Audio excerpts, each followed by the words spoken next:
Selamat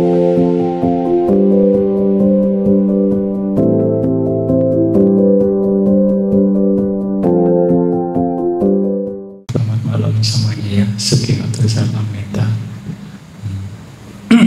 Hari ini Bante akan memberikan Dhamma Talk.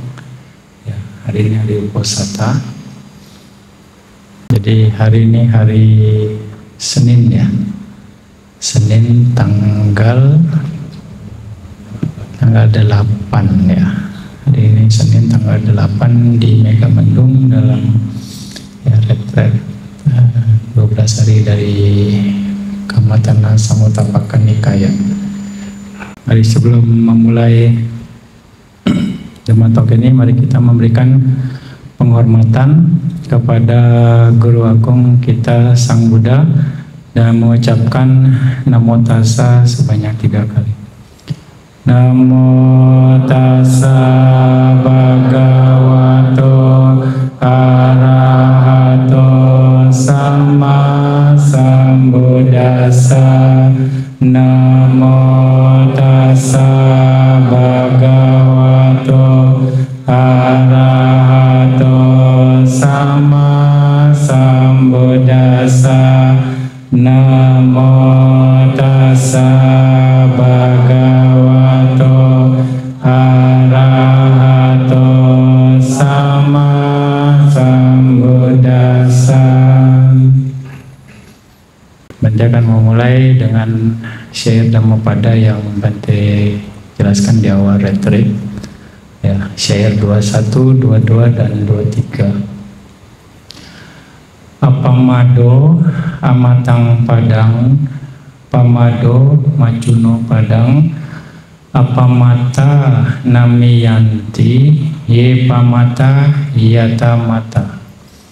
Yang artinya di sini penuh perhatian adalah jalan menuju tanpa kematian atau nibbana. Ketidakwaspadaan atau tidak penuh perhatian adalah jalan menuju kematian. Mereka yang penuh perhatian tidak akan mati. Mereka yang tidak waspada atau tidak penuh perhatian seolah-olah sudah mati. Ewang wisesato nyatwa apamadamhi pandita apamade pamodanti ariyanang gocare rata. Dengan memahami sepenuhnya hal ini, orang bijak yang penuh perhatian bergembira karena penuh perhatian dan menemukan kegembiraan di kebiasaan para mulia atau Arya. Te jayino satatika nicang dalha parakama pusanti diranipanang yoga kemang anuttaram. Orang bijaksana yang terus-menerus memupuk latihan meditasi, samatha vipassana, ketenangan dan pandangan terang, selalu penuh perhatian dan berusaha dengan gigih merealisasikan nibbana, nibbana yang bebas dari ikatan atau yoga, nibbana yang tak tertandingi. Ya, sadu, sadu, sadu. Syair ini indah sekali. Ya, syair ini ya berhubungan dengan Anda semua di sini. Satu kata yang sering diulang di syair ini adalah pamada. Apamada, apamada, gini kan. Bante-bante juga sering mengucapkan kata ini ketika Anda ambil sila gitu. Apamadena sampadeta, berjuanglah dengan penuh kesadaran. Nah, di sini terjemahannya ya penuh kesadaran. Ada yang menerjemahkannya juga ketekunan gitu ya. Nah, tapi mengacu dalam pamada. Pamada itu sendiri di sila kelima Sura Meraya Maja Pamadatana. Ya, artinya yang melemahkan kesadaran. Pamada itu sendiri melemahkan kesadaran, tidak berkesadaran. Tapi apamada berarti dia yang berkesadaran, dia yang sadar. Sadar apa? Sadar yang bagaimana? Nah, ini yang juga harus diterjemahkan dengan baik. Ya, nggak cuma sadar eling saja, sadar artinya Anda nggak bengong, itu juga bisa sadar, atau Anda sadar nggak pingsan, itu juga sadar secara ini. Tapi sadar yang seperti apa? Kalau lebih lanjut lagi, sadar di sini, sadar yang muatannya yoniso manasikara. Sadar yang muatannya yoniso manasikara. Sadar mana yang harus dilakukan, mana yang tidak boleh dilakukan. Mana hal-hal yang baik, mana hal-hal yang tidak baik. Itu sadar. Berkesadaran ke sana. Nanti hubungannya ke sana. Jadi kata kunci di sini apamada ini, heedfulness atau penuh perhatian atau penuh kesadaran, sangat dipuji, ya, sangat dipuji. Nah, ini ada latar belakangnya, ada background story-nya tentang apamadaya atau tentang syair ini. Nanti Bante akan ceritakan, ya. Tapi sebelumnya Bante akan ambil di salah satu sutta berikutnya, yaitu sutta Apamada Sutta. Kenapa juga pamada ini penting? Di sini di dalam sutta ini, sutta Apamada Sutta Samyutta Nikaya, kewaspadaan. Jadi dikatakan Raja Pasenadi saat itu bertanya kepada Buddha, adakah yang mulia satu hal yang mengamankan kedua jenis kebaikan dalam kehidupan sekarang dan kehidupan mendatang? Ya, apa yang mengamankan? Apa yang utama yang akhirnya bisa kebaikan Anda yang sekarang dan di masa yang akan datang itu aman? Dikatakan ada, Baginda, Buddha katakan, yang mengamankan kedua jenis kebaikan dalam kehidupan sekarang dan kebaikan dalam kehidupan yang akan datang. Apa yang satu itu yang mulia? Katamu Panabante ekodamu di sini. Ekodamu. Satu dhamma atau satu hal. Ya, jadi di sini dikatakan dhammo ini diterjemahkan bukan ajaran Buddha, tapi satu hal secara ininya, ya. Banyak sekali tergantung konteksnya, ya. Kita melihat ada satu hal, one things. Apa itu? Apamado ko Maharaja ekodamu.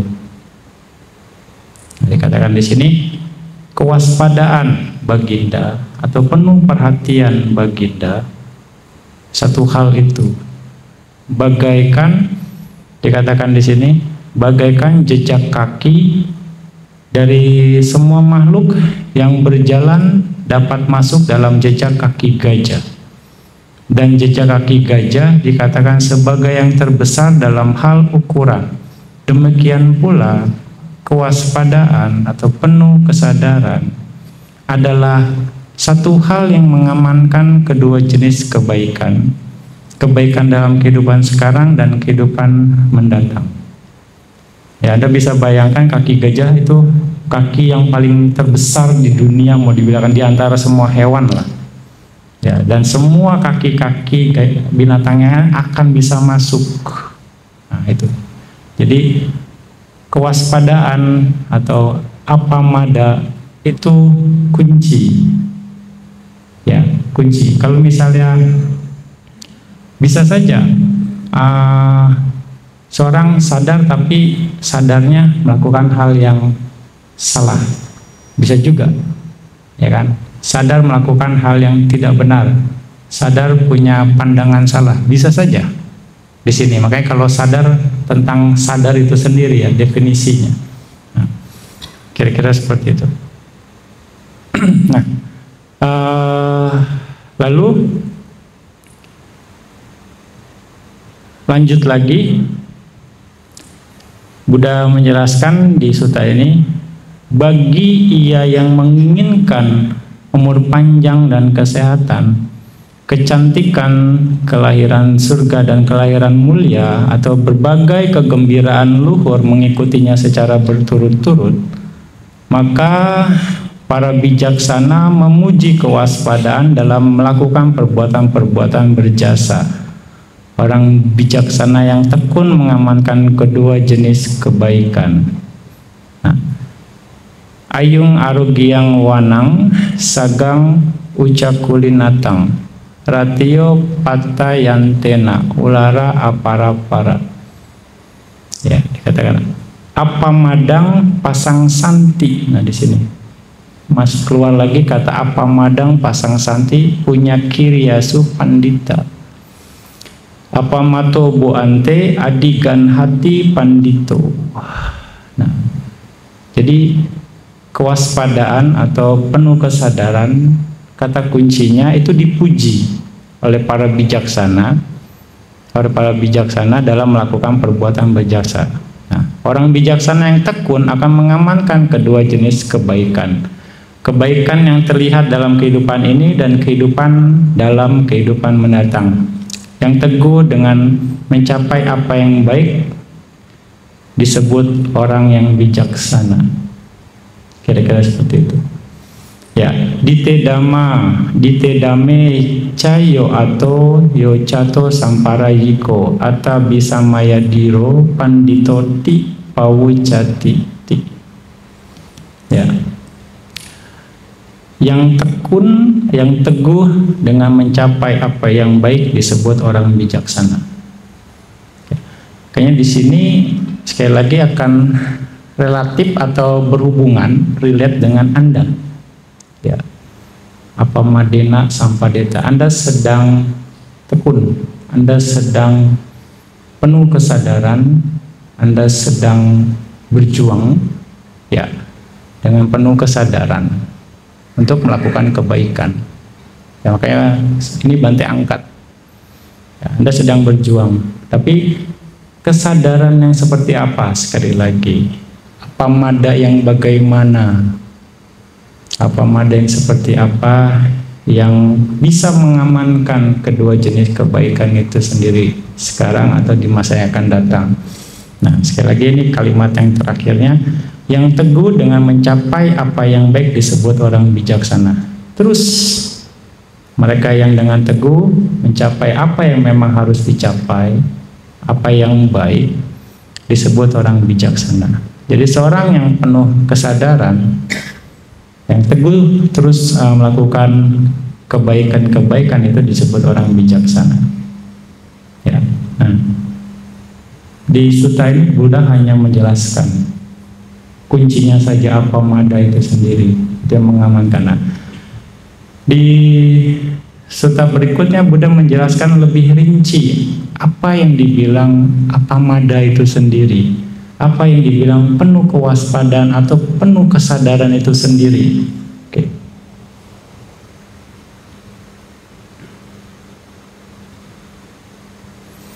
Ada di dalam Pamada Vihari Sutta. Nah, ini cara belajar Dhamma. Kalau satu sutta kita akan bingung, ya, untuk mengartikan. Kita harus bisa sambungan-sambungan. Kita cari puzzle-nya sekarang. Ketika Anda melihat sutta ini, Anda akan mengerti, oh, apa yang dibilang apa mada, apa yang maksudkan Buddha apa mada. Disiarkan di sini. Di sutta yang lain di sini, Pamada Vihari Sutta, Samyutta Nikaya, Sutta 35, yang sutta nomor 97, dikatakan, Pamada Viharinca, wo bikawe, desesami apamada viharinca tang sunata. Para biku, aku akan mengajarkan kepada kalian mengenai seorang yang berdiam dengan lengah atau tidak waspada, dan mengenai seorang yang berdiam dengan tekun atau waspada. Dengarkanlah. Dan bagaimana para biku seorang berdiam dengan lengah atau tidak waspada? Ya, dikatakan di sini Cakundriyang asang utasa bikawe wiharato citang biasin cati caku winyenesu rupesu dan sebagainya. Jadi jika seseorang berdiam tanpa pengendalian atas indera mata, maka pikiran terkotori di antara bentuk-bentuk yang dikenali oleh mata. Jika pikiran terkotori, maka tidak ada kegembiraan. Ketika tidak ada kegembiraan, maka tidak ada sukacita. Ketika tidak ada sukacita, maka tidak ada ketenangan. Ketika tidak ada ketenangan, maka ia berdiam di dalam penderitaan. Pikiran dari seorang yang menderita tidak akan terkonsentrasi. Ketika pikiran tidak terkonsentrasi, maka fenomena tidak terwujud. Karena fenomena tidak terwujud, maka ia dianggap sebagai seorang yang berdiam dengan lengah. Ini Buddha katakan indriya sangwara. Indriya sangwara sila. Ya. Ketika ini dikatakan di bait ini cakundriyang, indera mata. Indera mata melihat objek yang mungkin Anda tidak suka, lalu Anda bereaksi. Anda bereaksi, akhirnya seperti itu. Tidak ada pengendalian atas indera mata, maka pikiran terkotori. Dilihat dengan mata terkotori. Sehingga karena pikiran Anda terkotori, Anda bergejolak. Karena bergejolak, ya, dikatakan sini tidak ada kegembiraan. Tidak ada kegembiraan, maka tidak ada sukacita. Nah, di sini dikatakan tasa biasita citasa pamojang nahoti. Pamojang, tidak ada kegembiraan. Pamoje asati piti nahoti. Ya, karena nggak ada kegembiraan, maka tidak ada sukacita, tidak ada pitinya. Karena tidak ada piti, maka tidak ada ketenangan. Karena tidak ada ketenangan, maka dia akan berdiam di dalam penderitaan. Maka karena dia menderita, maka tidak akan terkonsentrasi. Makanya ini juga pentingnya kenapa salah satunya noble silent. Sebenarnya bukan cuma mulutnya aja yang diem, tapi semua inderanya juga kalau bisa gitu. Nah, itu maksudnya. Ya, jangan mulutnya diem tapi matanya larak. Ini orang kenapa gitu.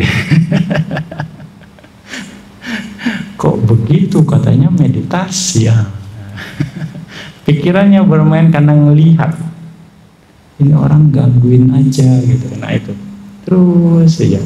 Jadi bermain, ngedengar suara juga. Nah, ini cakundriyang dari mata. Oke, lalu juga dari ini akan berlanjut. Buddha menjelaskan jadi 6 landasan indera. Jiwindriya di sini ya telinga, hidung, lidah, badan atau indera pikiran yang tidak terjaga, unrestrained. Ya, misalnya makanan yang gak cocok, aduh ini gimana mau makan misalnya, atau adalah kesenggol atau apa gitu, nggak suka misalnya, atau ada yang buka pintu cedak ceduk, dengar suara kan, ya. Ini kalau kita nggak jaga, kalau kita nggak terjaga, maka pikiran akan terkotori. Sekali lagi, bahkan pikiran itu sendiri yang berpikir. Nah, di sini kan ketika dengan telinga, hidung, misalnya kan lidah, tubuh, dan indera pikiran sendiri tidak terjaga, Penting sekali, makanya dalam meditasi apalagi ada latihan untuk menjaga itu semua. Tidak terkontaminasi. Jadi bukan hanya mulut atau gerakan tubuh, hanya ini, semua indera diistirahatkan kalau bisa. Ya, itu. Nah, jika seseorang berdiam tanpa pengendalian diri terhadap indera telinga, maka pikiran akan terkotori di antara suara-suara yang dikenali oleh telinga.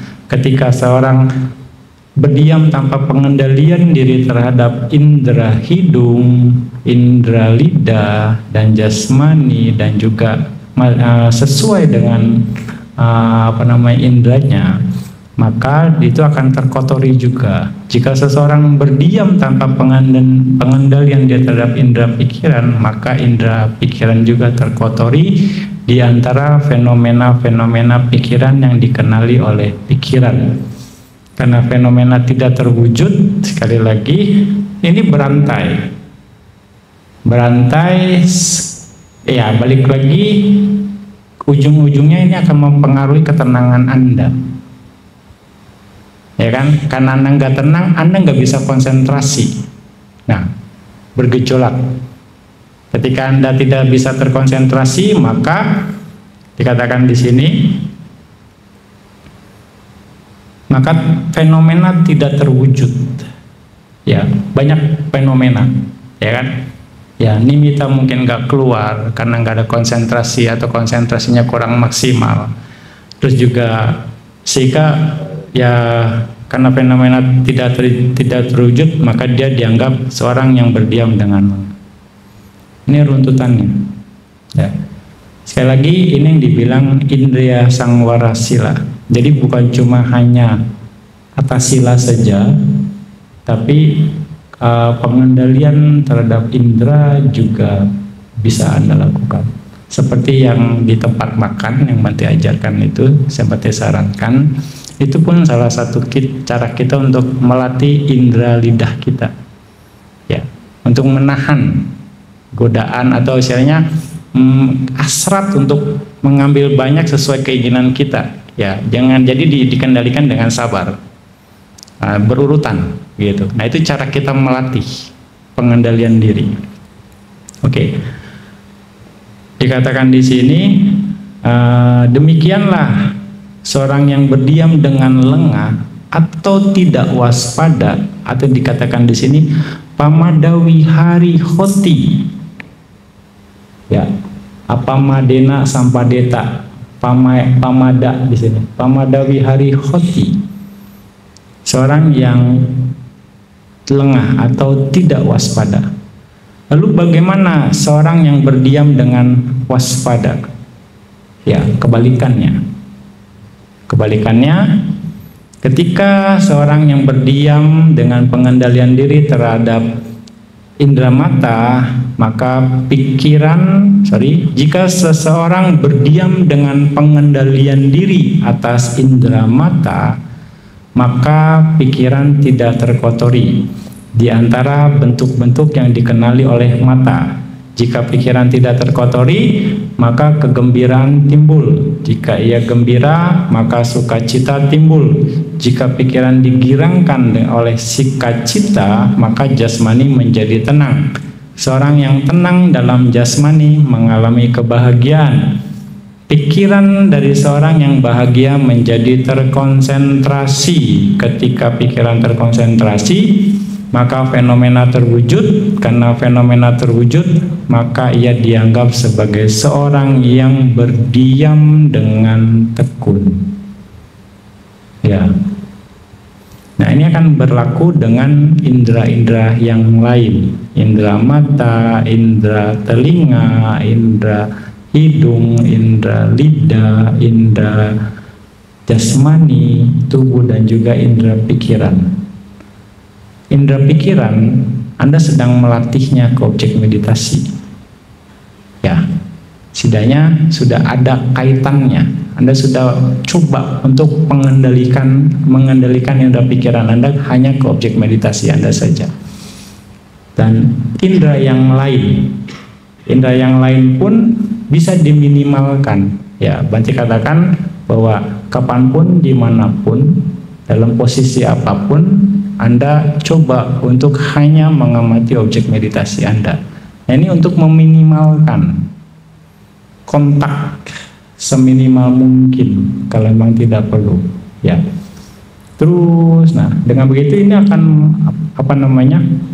melatih Anda untuk menenangkan gejolak batin Anda, karena balik lagi kita bergejolak, kita istilahnya kesadaran kita ada dari 6 landasan indera.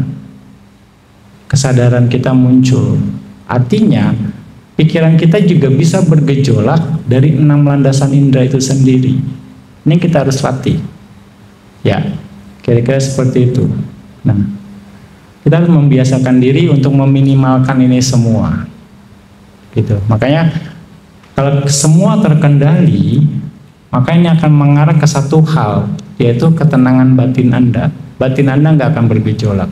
Ketika Anda tenang, maka dikatakan seseorang akan mengalami kebahagiaan. Pikiran yang bahagia akan mudah untuk terkonsentrasi. Ketika pikiran terkonsentrasi, maka fenomena terwujud. Karena fenomena terwujud, maka ia dianggap sebagai seorang yang berdiam dengan tekun. Ini arti dari apamada. Ya, apamada. Jadi sadar terhadap hal yang baik. Sadar bagaimana kita tidak menimbulkan gejolak. Ya, kenapa makanya handphone disita, itu salah satunya. Kalau Anda meditasi tapi pegang handphone, waduh, ini semuanya aktif gitu kan.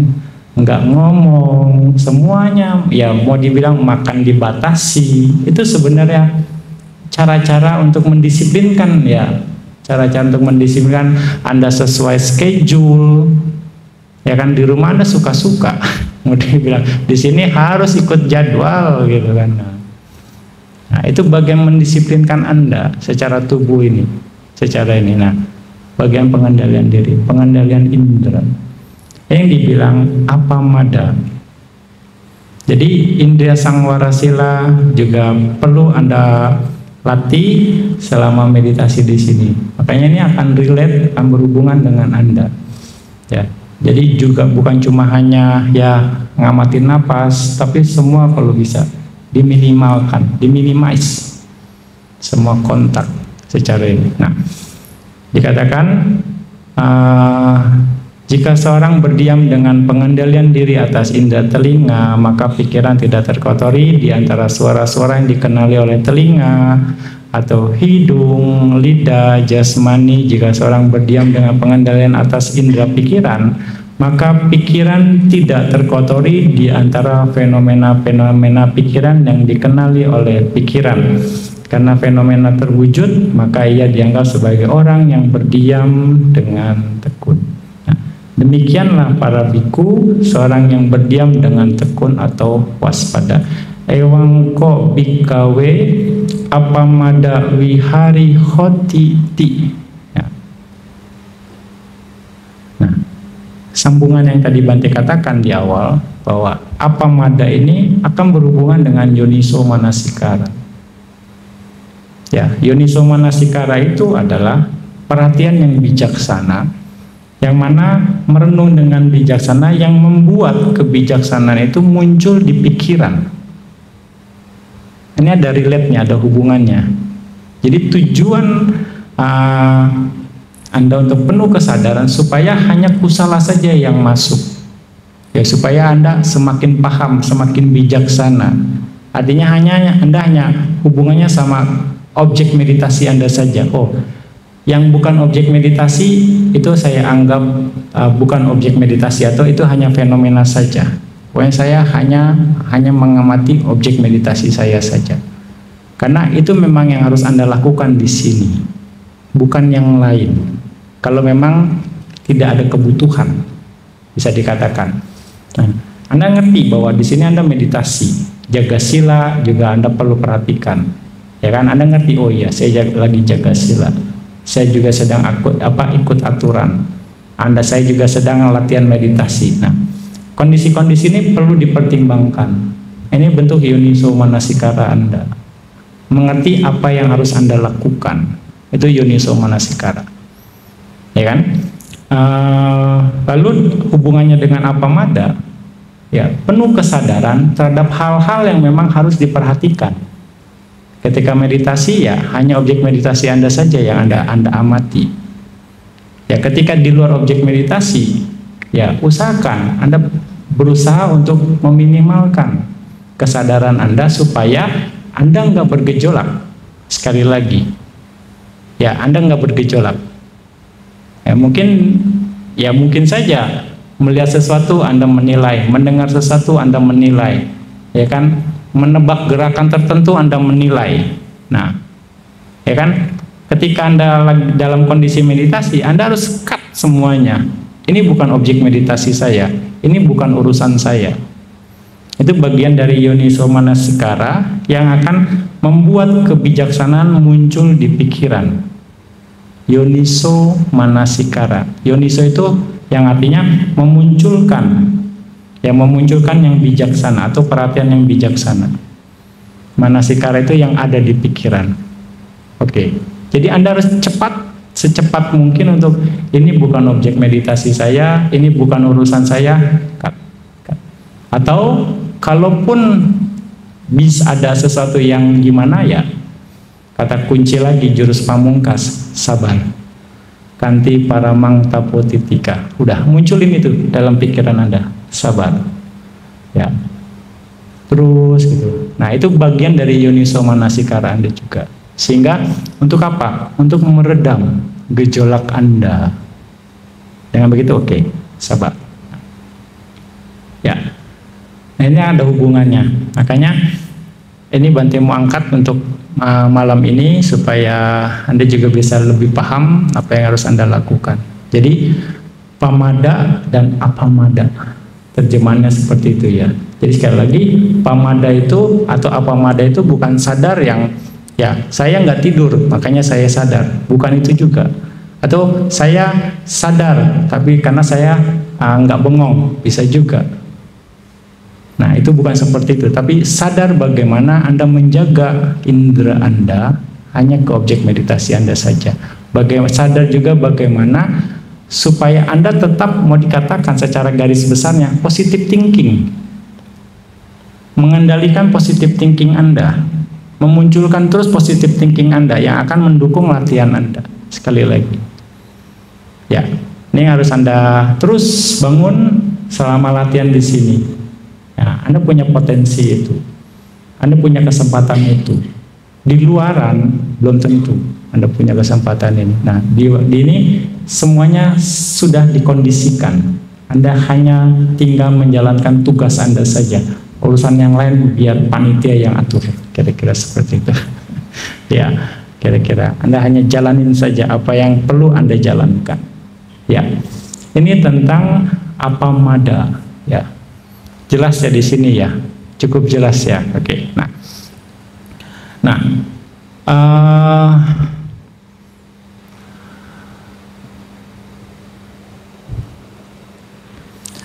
jadi latar belakang dari Dhammapada ini juga menarik.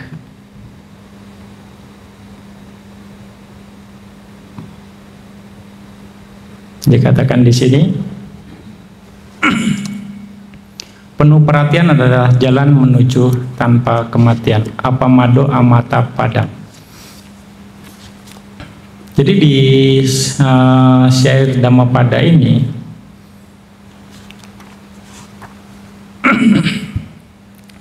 ini bercerita saat Buddha tinggal di Gosita Monastery atau Wihara Gosita. Ya. Nah, di sana ada yang namanya putri Permaisuri Samawati dengan pengikutnya. Dan dia punya pembantu lah, namanya Kujutara, yang wanita bungkuk gitu. Nah, Dia sangat respect sekali dengan Buddha dan ingin sekali mendengar ceramahnya Buddha. Nah, Kujutara ini selalu disuruh untuk membeli bunga, punya tanggung jawab untuk memberi bunga keluar. Ratu Samawati ini nggak punya kesempatan karena dilarang mungkin ya sama Raja Udena ya saat itu. Jadi Kujutara ini setelah dia beli bunga, dia punya kesempatan untuk mendengar ceramahnya Buddha. Tapi Kujutara punya kebiasaan, dia tukang catut, ya mau dibilang jadi calo lah, mau dibilang. Jadi kasih 4 keping dibilangnya itu, tapi dia cuma belanjanya 2 keping aja gitu bunganya. Jadi dia 2 kepingnya disimpan uangnya. Terus kira begitu mendengar ceramah Buddha, dia jadi menyesal. Wah, berarti selama ini saya salah nih, saya nggak jujur, dikatakan seperti itu. Lalu akhirnya dia beliin semua bunga, semua uang yang dia catut itu, dia beliin semua bunga. Dan Ratu Samawati bingung, biasanya nggak sebanyak ini bunganya, kok kali ini banyak sekali. Akhirnya dia ceritain bahwa saya begini, oh, semakin takjub dengan Buddha, semakin kagum dengan Buddha, ya, semakin kagum. Dan akhirnya Kujutara disuruh untuk terus, ya Anda keluar nanti setelah dapat dhamma dari Buddha, ceritakan ke kami.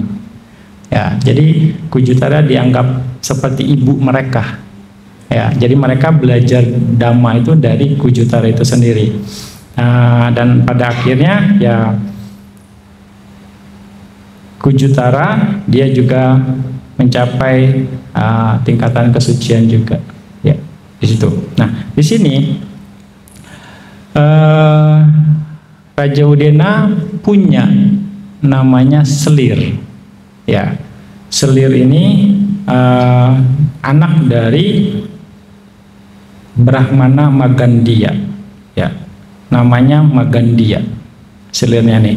Dan ini dulu sebelum jadi selir, dia pernah mau diberikan ayahnya kepada Buddha. Karena saat itu ayahnya ngerti penampilan seorang yang luar biasa itu dari tanda-tandanya Buddha. Dia dilihat dari telapak kakinya Buddha. Begitu dia lihat telapak kaki Buddha, dia kenali bahwa ini bukan telapak kaki orang biasa. Gitu. Dari situ dia kasih tahu istrinya dan mengajak anaknya, saya harus kasih sesuatu ke orang ini. Nah, dia mau jodohin Magandia ini ke Buddha. Nah, Buddha katakan, saya sudah mengalahkan Mara, juga saya sudah coba untuk digoda oleh putrinya Mara dengan berbagai cara. Ya, yang mana putri Mara itu sangat cantik.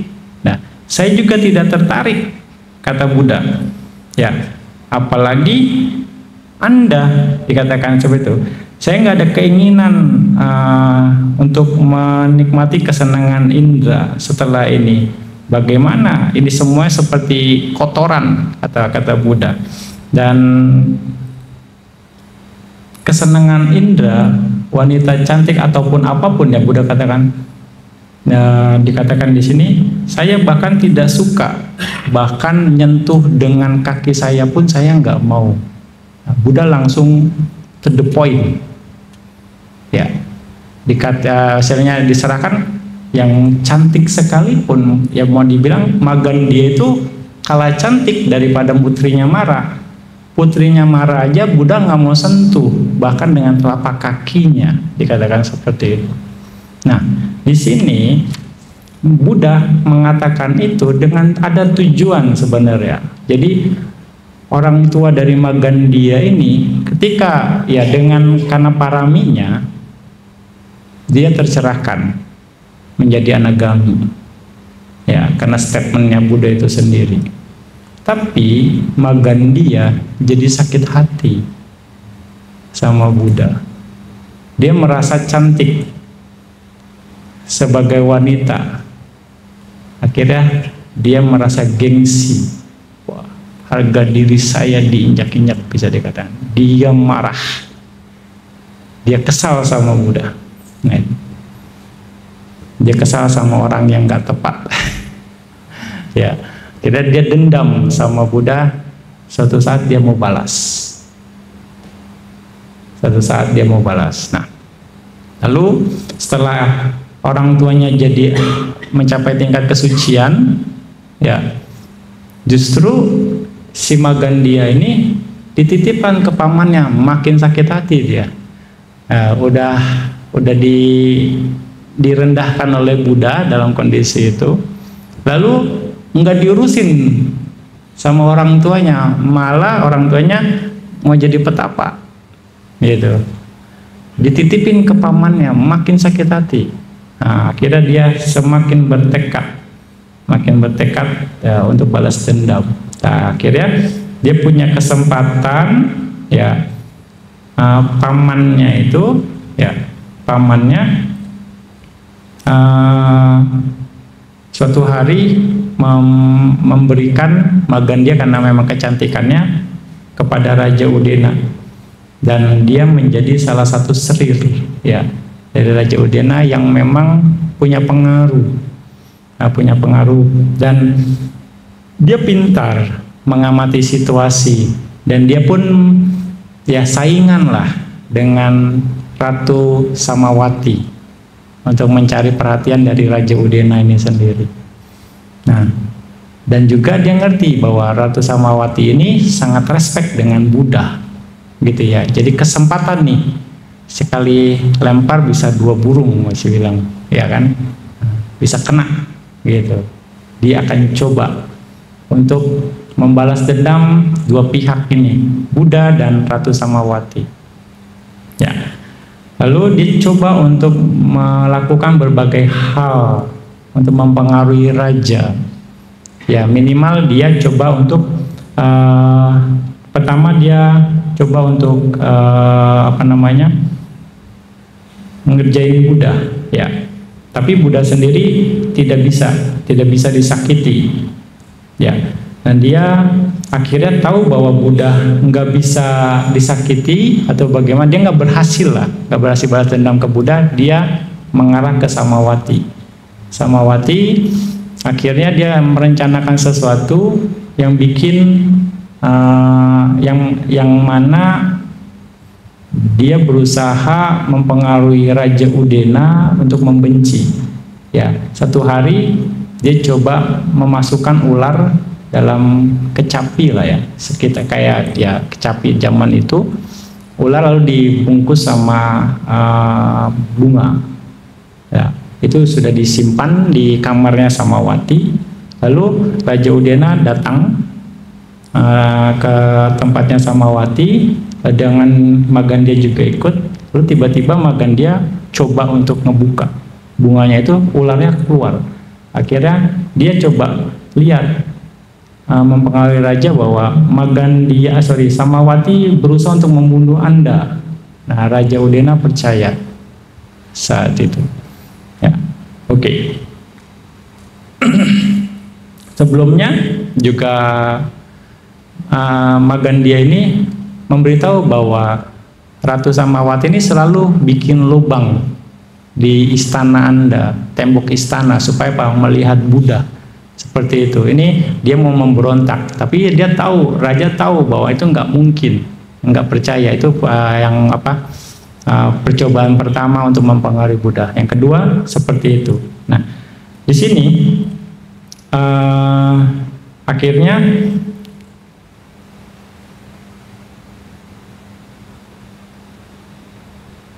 Raja Udena percaya atas fitnah dari Magandia, lalu mencoba untuk menghukum Ratu Samawati dan pengikutnya dengan dipanah, ya, karena sudah sangat emosi saat itu. Nah, Raja Udena memanah, tapi karena Ratu Samawati dan pengikutnya berlatih meta, jadi ketika dipanah, panahnya nggak kena. mereka coba dengan metanya itu akhirnya tidak pernah kena. Nah, Raja Udena yang mengetahui ini takjub, pasti ada sesuatu nih di sini.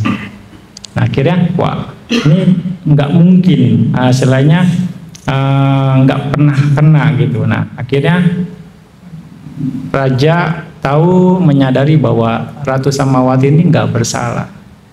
Ratu Samawati ini nggak bersalah, dan dia malah ngasih Ratu Samawati untuk mengundang Buddha ke istananya, ya, dan untuk memberikan dana makan dan juga memberikan dhammatok. Di sini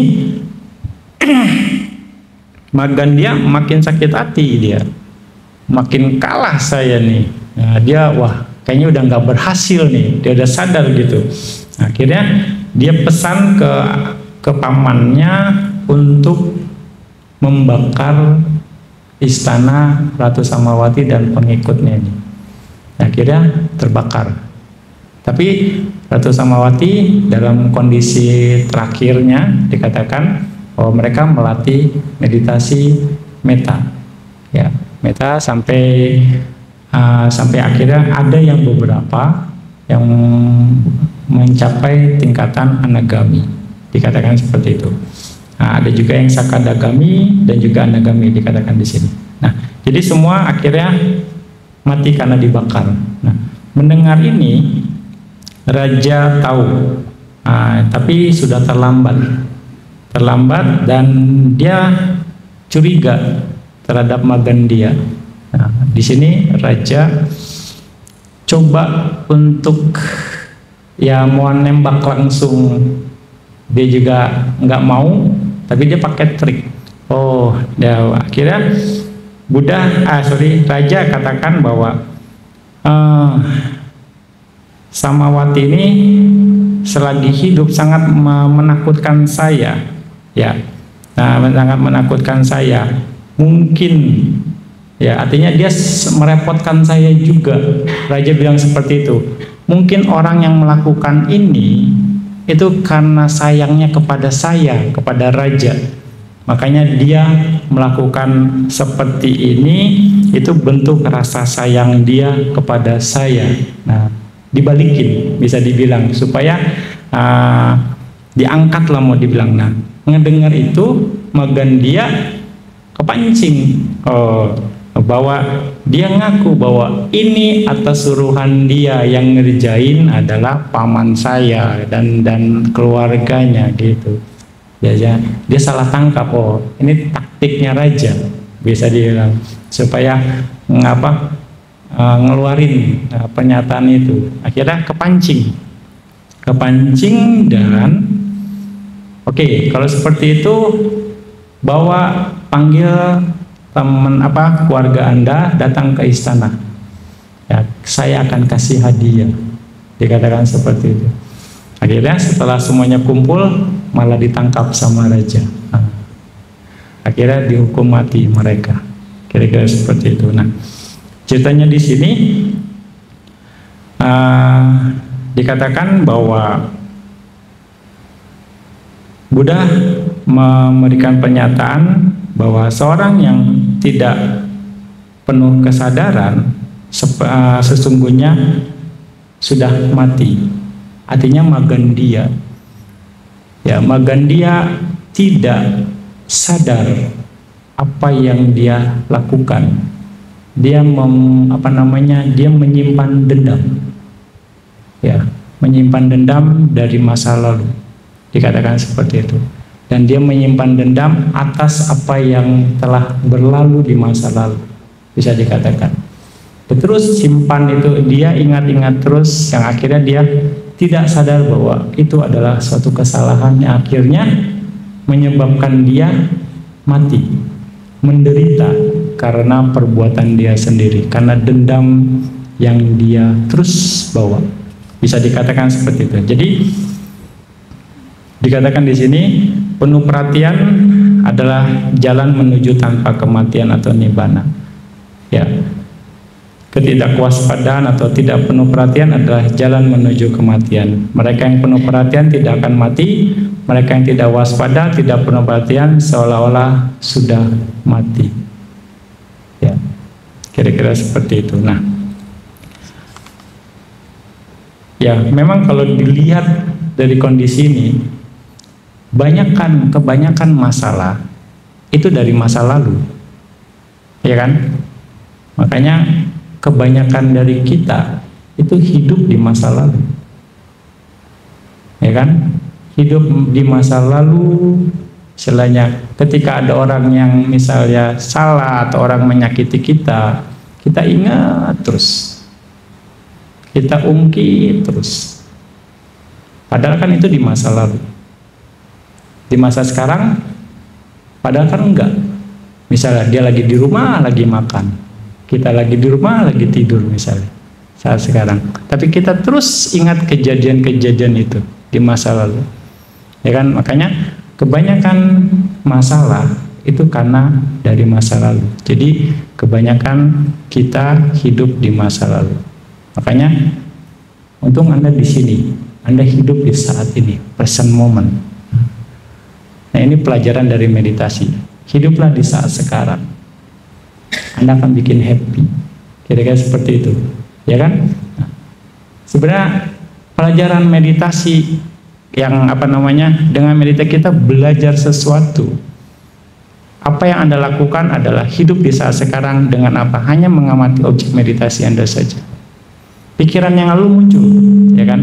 Kenangan-kenangan muncul dalam objek meditasi Anda, pikiran Anda.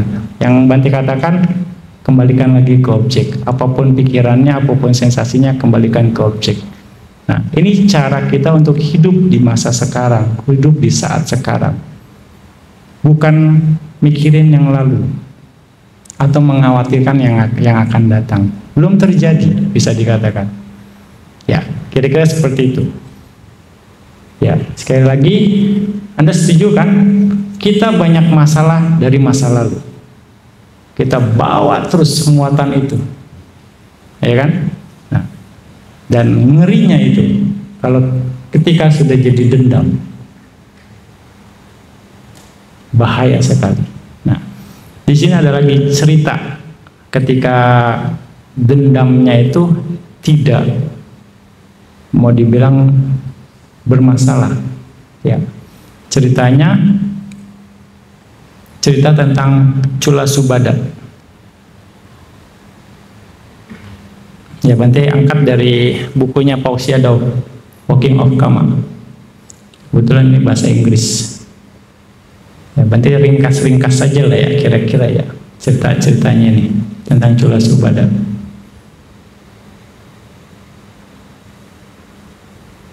Jadi ada satu bikuni di masa Buddha, yang mana bikuni ini adalah pernah menjadi istri dari Bodhisatta ketika Bodhisatta sebagai gajah, ya. Nah, namanya waktu itu Bodhisatta sebagai gajah yang bernama Caddanta di sini, ya. Dan ternyata yang bikuni ini dia tahu bahwa dia pernah jadi istri Bodhisatta, dan dia juga yang menyebabkan kematian dari si suaminya yang gajahnya ini, ya. Padahal dia sangat menyayangi Caddanta ini. Nah, jadi Caddanta ini adalah raja gajah. Ya, dikatakan kumpulan dari 8.000 gajah-gajah, dan dia punya 2 ratu, yaitu Mahasubada dan Cula Subada. Ya, Cula Subada ini adalah yang bikuni ini, ya, sebagai Cula Subada. Ya. Dan mereka tinggal di Kancana Guha, ya, Kancana Guha di dekat Danau Caddanta di Himalaya. Ya. Oke. Nah, di sini ketika musim semi, ketika para gajah ini ada di hutan Sala menikmati keindahannya, nah, Raja Cadanta ini membawa pohon Sala di badannya, nah, lalu digoyang-goyang dengan tujuan untuk menjatuhkan bunga-bunganya. Tapi ini Cula Subada arahnya ngelawan angin, ya. Lalu yang Mahasubada searah angin. Nah, yang celakanya begitu yang ngelawan angin itu justru katanya di sini yang jatuh dahan-dahan kering, pohon-pohon, isinya daun-daun kering sama semut merah. Yang ngarah ke ngelawan angin. Jadi nempel ke badannya Cula Subada. Yang searah angin itu bunga-bunganya yang wangi itu nempel di Mahasubada, kayak gitu. Nah, jadi itu dia jadi sakit hati katanya Cula Subada. Oh, dia pikir raja ini pilih kasih, saya dikasih semut merah, dikasih daun kering. Yang sana Mahasubada dikasihnya bunga-bunga yang wangi.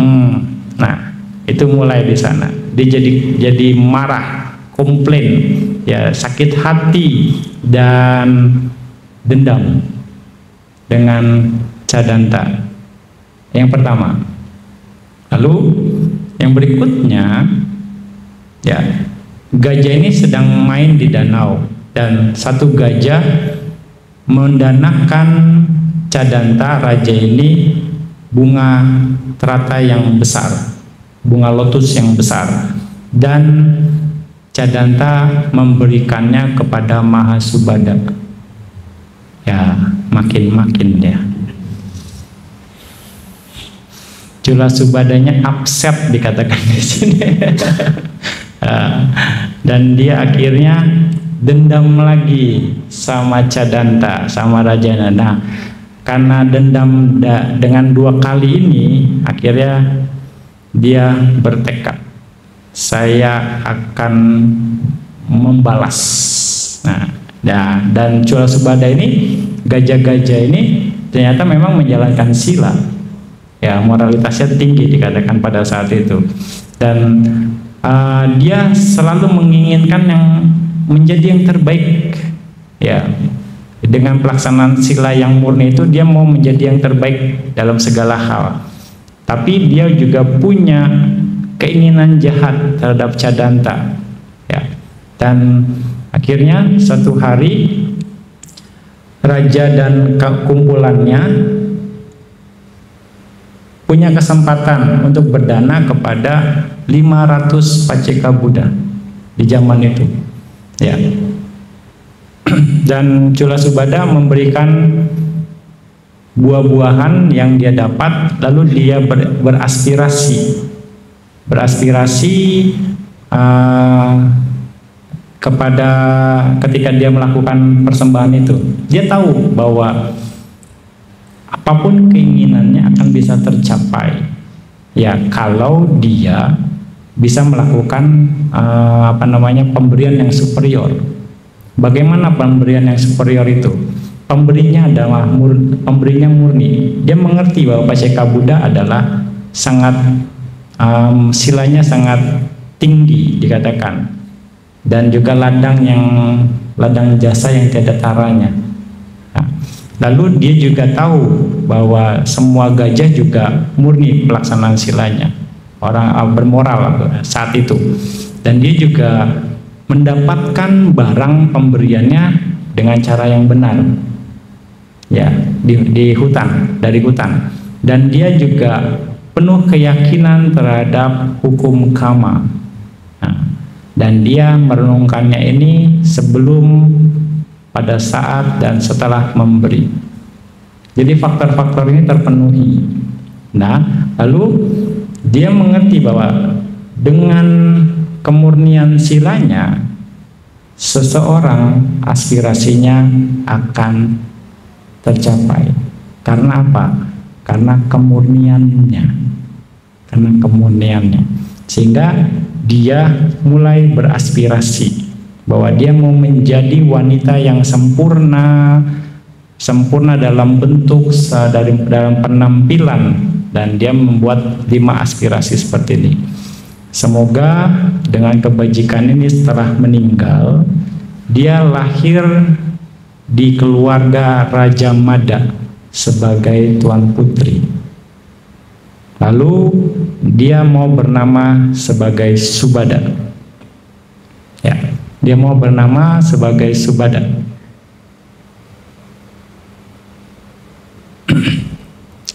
Lalu dia juga mau menjadi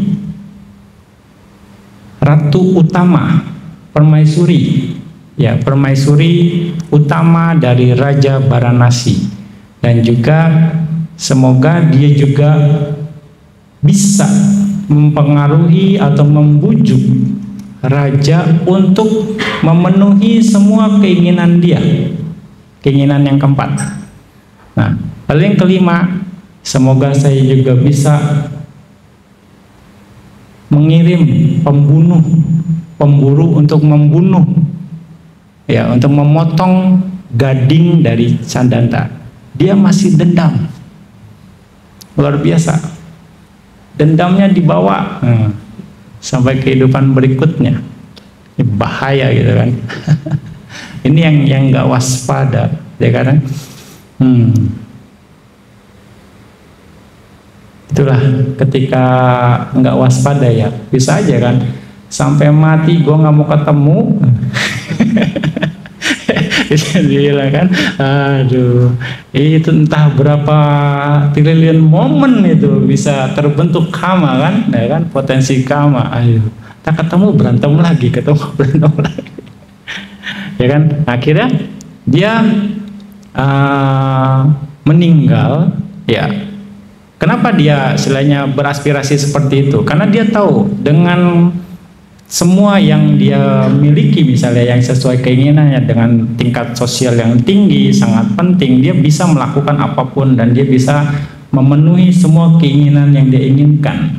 Ya, ya, terlahir di keluarga raja, dan akhirnya dia bisa menjadi ratu yang utama. Ya, dia kan tahu karena betapa raja itu sangat sayangnya powerful, ya, sangat berkuasa. Nah, itulah yang dia inginkan, akhirnya bisa. Nah, tidak lama ya dia juga meninggal, akhirnya keinginannya tercapai. Ya, tercapai di sana. Dia jadi terlahir di keluarga raja, lalu dia sebagai wanita juga sebagai putri namanya Subada, terpenuhi ya diceritanya sini. Lalu satu hal lagi yang dia bawa, dia juga dendam, masih dendam dengan Cadanta. Ini bahayanya. Dan dia juga masih mau membalas dendam. Ya, akhirnya dia terus merawat dendamnya itu, ya, dan masih mau juga mengambil gadingnya gajah ini, Cadanta ini. Akhirnya dikatakan di sini pesannya Pak Osiado nih. Nah, makanya kapanpun Anda melakukan karma buruk, cobalah untuk ingat-ingat cerita ini. Pak Osiado katakan ini nih ceritanya. Karena ketika karma matang, enggak mudah untuk mengatasinya. Ya, makanya ya ketika lagi emosi, diem aja atau ya sudahlah, sabar aja lah atau gimana lah sampai reda gitu. Jangan kita ngomong sesuatu atau bagaimana, mau dikatakan bahaya. Ya, mau dikatakan ya mulutmu harimaumu sekarang. Ya, itu kan ada pepatah kan. Nah, kadang kita berpikir juga, ya, kadang kita ketika ada sesuatu yang penting, sebaiknya ketika emosi atau bahaya, jangan ambil keputusan apapun, lebih baik daripada nanti repot, kira-kira seperti itu, ya enggak? Nah, di sini.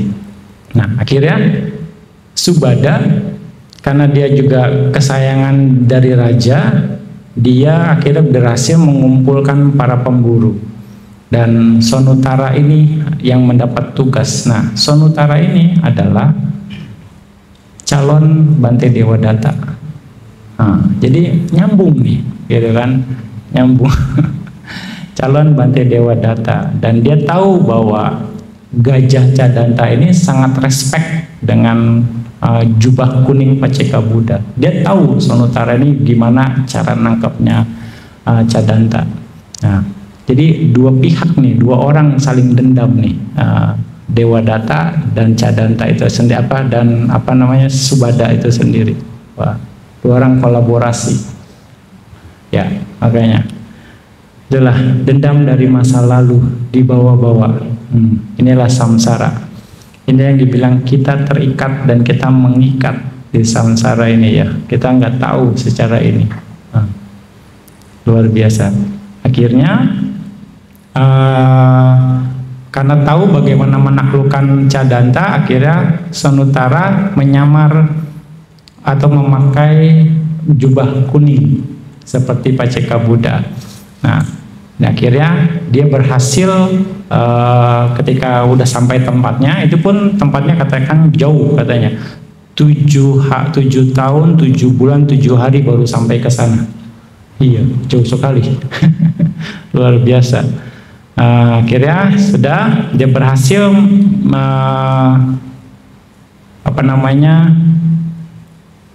memanah lah. Sonutara berhasil memanah dengan panah yang beracun. Dikatakan di sini memanah dengan pemanah beracun, tapi tidak bikin mati. Cadanta ini kuat. Tapi akhirnya karena melihat jubah kuning, Cadanta enggak coba untuk bunuh si Sonutara ini. Ya, akhirnya si Sonutara menceritakan bahwa saya ini disuruh begini gini gitu sama Subada. Nah, dari situ ya sudah, karena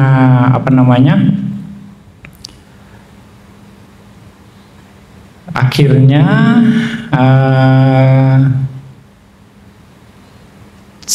Cadanta memberikan gadingnya itu untuk dipotong sama Sonutara. Nah, lalu Sonutara ngelihat dia kewalahan, Cadanta tahu, akhirnya Cadanta yang motong sendiri gading gajahnya. Ya, karena apa? Karena rasa sayangnya itu ke Cula Subada itu sendiri. Nah, ini jadi salah paham bisa dikatakan. Nah, dikatakan seperti itu. Akhirnya karena rasa sakit yang luar biasa, akhirnya Cadanta meninggal karena dia memotong sendiri gadingnya untuk diberikan kepada Subada itu sendiri, untuk ya mau dibilang ya sudahlah, untuk memuaskan hasratnya dia untuk membunuh. Kira-kira seperti itu. Nah, akhirnya keinginan Subada terpenuhi. Nah, dari kekuatan dari gading dari Cadanta, Sonutara bisa berhasil mencapai Varanasi selama 7 hari. Yang tadi yang nyampainya 7 tahun kan, 7 tahun 7 bulan 7 hari, karena pegang gadingnya ini bisa lebih cepat 7 hari. Nah, karena sangat ini sekali, magic lah bisa dikatakan. Akhirnya Subada mendengar bahwa dia berhasil yang Cadanta ini berhasil diambil gadingnya, dan akhirnya menyebabkan dia meninggal. Si Subada pun akhirnya menyesal. Akhirnya dia pun meninggal karena ya merasa menyesal, broken heart, karena menyesal telah melakukan itu. Nah, kira-kira seperti itu. Nah, jadi dikatakan di sini kita harus mengerti bahwa keinginan untuk membalas ini hanya menyebabkan kehancuran bagi diri sendiri. Dikatakan seperti itu. Nah, kita nggak tahu semuanya, makanya kita harus terus dikatakan di sini untuk mengembangkan sikap yang mudah memaafkan. Ya, pesannya dari Paus Yadol di sini. Dan kita harus let go semua yang bikin sakit hati, hal-hal yang tidak bermanfaat. Kita harus jadi mudah untuk memaafkan, karena untuk memegang kebencian, untuk menggenggam dendam, itu justru akan lebih menyakiti diri sendiri dibandingkan orang lain, dikatakan seperti itu. Makanya ya inilah yang pesan ini ya. Jadi di sini karena tidak waspada, pamada, tidak mengerti mana yang baik, mana yang buruk. Pokoknya kalau udah maunya. Ini jadi masalah. Dia nggak tahu mana yang baik, mana yang buruk, mana yang pantas, mana yang tidak pantas untuk dilakukan. Ini yang harus kita kaji ya. Kalau udah sampai ke sana, ini bisa berlarut-larut. Ya, sampai akhirnya ya penyesalannya akan terjadi. Nah, dendam itu awalnya banyak cara, sakit hati atau rasa cemburu bisa dikatakan di sini, ya kan? Banyak hal akhirnya bisa menyebabkan dendam itu sendiri, sakit hati yang berkelanjutan ya. Ya, makanya di dalam Dhammapada yang lain, beliau juga mengatakan bahwa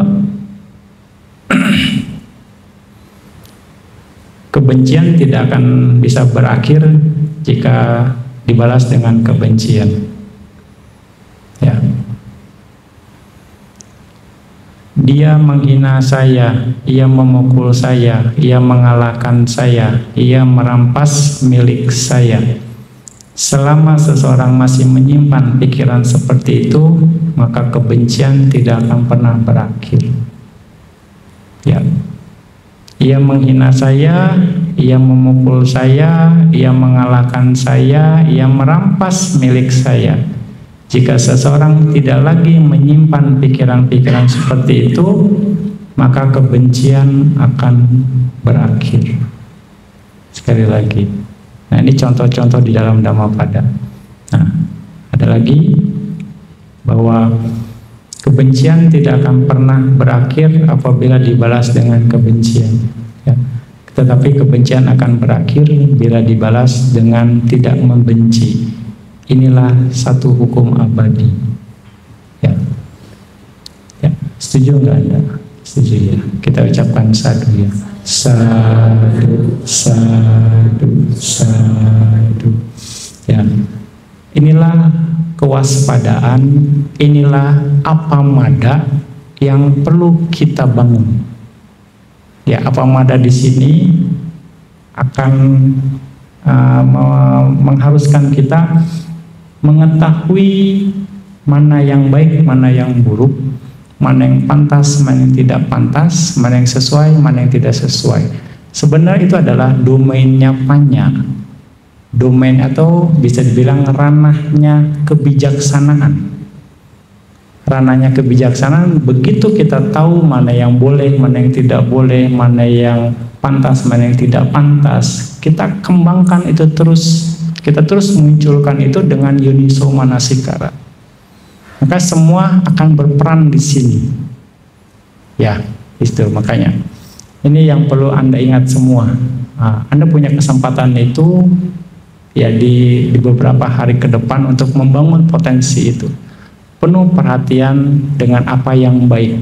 Apa yang baik adalah ya sila Anda, objek meditasi Anda, dan semuanya kira-kira mendukung mengarah ke sana. Ya, makanya sekali lagi ini akan ada hubungan dengan Anda, dan Anda punya kesempatan itu untuk memupuk ini semua. Ya, untuk minimal mengakumulasi hal-hal yang baik. Karena sekali lagi seseorang yang tekun mengakumulasi hal yang baik, maka dia akan jadi orang yang bijaksana. Kira-kira seperti itu. Sadu, sadu. Semoga apa yang Bante berikan malam ini bisa memotivasi Anda, menginspirasi Anda untuk terus praktek Dhamma yang benar. Ya, semoga dengan apa yang Anda lakukan juga menjadi potensi Anda semua untuk bisa terbebas dari penderita. Sadu, sadu, sadu.